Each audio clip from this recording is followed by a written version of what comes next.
Good evening. Welcome to 52 verses from 52 books in 52 weeks. I'm Melanie Haynes, and today we're going to turn to the book of Micah. We find the book of Micah towards the end of the Old Testament. He wrote at about the same time as Isaiah.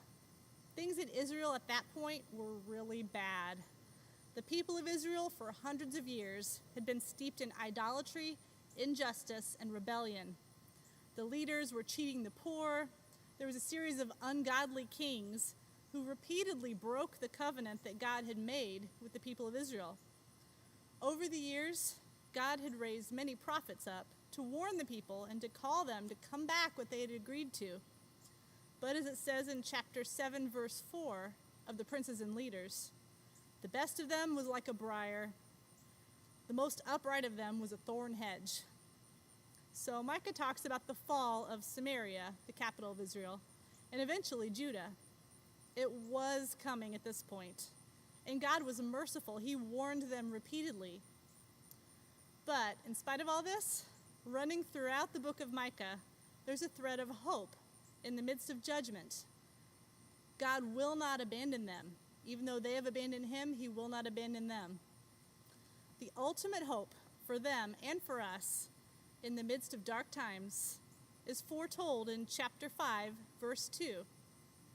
This is our key verse. It predicts the birth of Jesus some 700 years after this was written. And it says, "But you, O Bethlehem Ephrathah, who are too little to be among the clans of Judah, from you shall come forth for me one who's to be ruler in Israel, whose coming forth is from of old, from ancient days." Now, from ancient days, it mentions that in elsewhere that Jesus the Messiah was to be a priest after the order of Melchizedek. And he's the first priest mentioned in the Bible, way before the nation of Israel. This is the priest who blessed Abram in the book of Genesis. So that's definitely ancient days. God had a plan for our salvation in mind all the way from the book of Genesis. Now, this verse in the book of Micah is quoted in Matthew 2, verse 5, when the wise men from the east, in the account of Christmas, asked Herod where the king of the Jews was to be born. So Herod asked the priests and scribes, and they quoted this verse out of the book of Micah.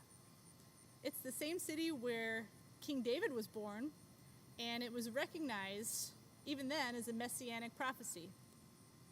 And because of this ancient ruler who was to come, Jesus, as Micah says in chapter 7, verse 19, he will again have compassion on us.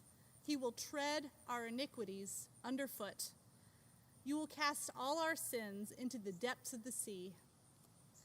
The people of Israel, when their nation was falling down all around them, could hope in the fact that Messiah was coming.